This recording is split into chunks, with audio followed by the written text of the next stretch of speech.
I was a young HR manager at that point, in my mid to late 20s, working still in manufacturing at that particular moment. And I was doing my job when all of a sudden I heard a knock on the door.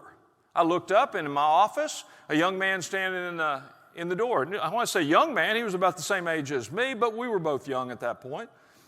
And he immediately became apologetic. Phil, I'm so sorry to interrupt. No, come on in, sit down. Well, Phil, no, I'm not going to sit down. I'm only going to be here for just a minute. I have a simple question to ask you. Sure, what's the question? He said, Phil, have you all made a decision on that scheduler's position yet? Now, don't get hung up on the term scheduler's position, even though I would imagine all of you understand the concept of a scheduler in a manufacturing environment. But really what you need to know was the question he was asking was about a job opening. In our company at that particular moment in time, when we had an opening, we would post the openings on the board in the break room. Everybody knows then what openings are there. If you're interested in signing up, you can come sign up, and you would at least get an interview. We don't guarantee you'll get hired or promoted, but at least you'll have an interview. Everybody deserves to be heard. So about 3 weeks earlier, there had been an opening, a scheduler's position that had come open in our company. I had posted the job opening on the board in the break room, and a number of people, including this young man, had signed up to be considered. In the 3 weeks that had passed, we had taken the posting down, and we had done all of the interviews for all the people that had signed the listing. Now the young man is just curious. He's just anxious. He wants to know what's going on, and thus his question again, have you all made a decision regarding that scheduler's position? The honest answer. The honest answer to that simple, straightforward question would have been, should have been, yes, we have, you're not it. Simple as that. That's what I should have said, but you already know that's not what I said. So what did I say? Phil, have you all made a decision about that scheduler's position? It kind of caught me off guard. I wasn't expecting him to ask the question. And in that moment, this is what I said. I said, no, we haven't made a decision on that position yet. Lie number one. We expect to make a decision within the next couple of weeks. Lie number two, we've already made the decision. And when we do make a decision, you'll be what? First to know, lie number three. Have you all realized after you tell that first lie how quickly the second and third and others come and fall in line? What did the young man say? Phil, I understand. If that's the way it is, that's the way it is. Thank you. I don't mean to bother you. I just want you to know it's in my mind. So if others can wait, I can wait too. Thank you, Phil. I appreciate you so much. And with that, he reversed field, and out of my office he went. I wish I could tell you that as soon as he had left my office, I was immediately racked with guilt and remorse for these lies that I had just told. I wish I could tell you that. I don't remember that at all. All I remember is thinking, well, that wasn't too bad. Maybe none of the problems I experienced today are going to be bad. We'll just keep moving forward. But isn't it interesting how life has a way of reckoning things? You may think this is an exaggeration. It's not. On that very day, later that day, we had scheduled a quarterly plant-wide meeting. Happened 4 times a year. We bring all 400 employees into a room.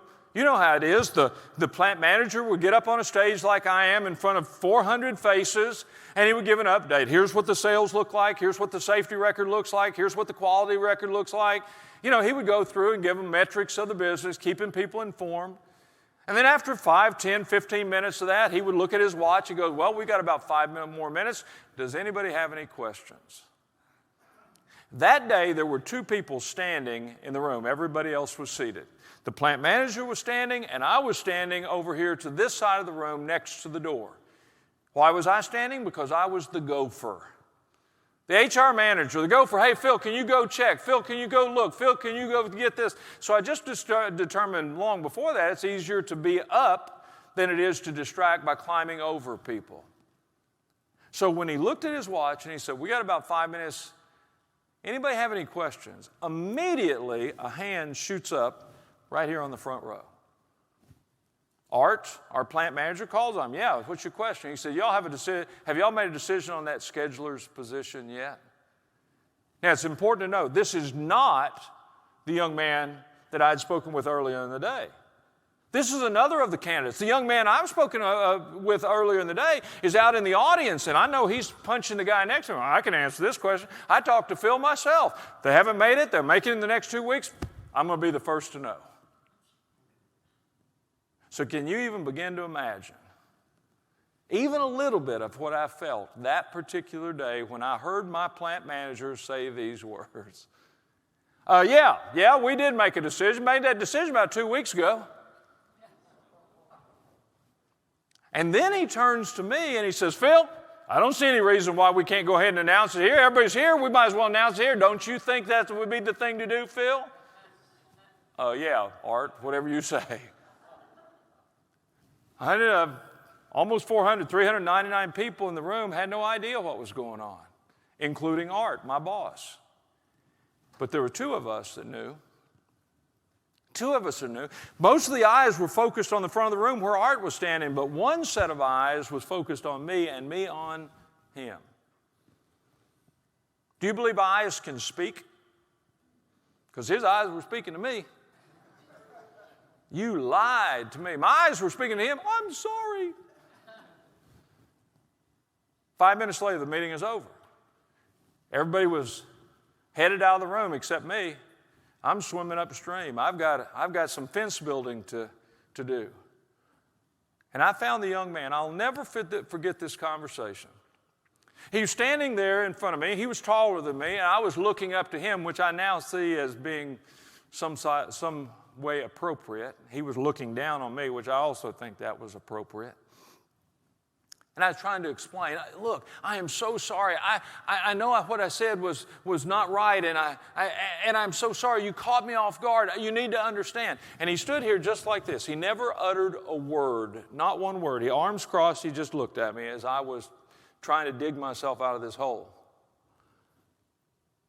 Finally, it seemed like forever. I know it was only a few seconds or a minute or so, but finally I didn't have anything else to say. I began to repeat myself.